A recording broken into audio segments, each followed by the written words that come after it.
This video tutorial I will explain toInstant and toLocalDateTime methods of timestamp class. Here I have defined the class timestamp demo.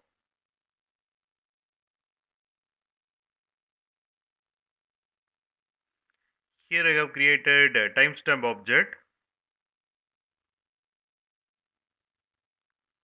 Then I am calling toInstant method of timestamp object.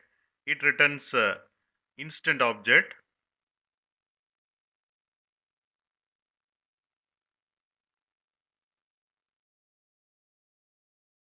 Then I am calling toLocalDateTime method of timestamp object.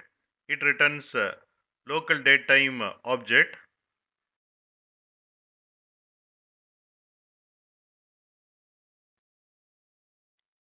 You can find source code for each example in my blog, and you can find a playlist for each topic in this playlist link. From this video description, you can get these links. Please check the description of this video.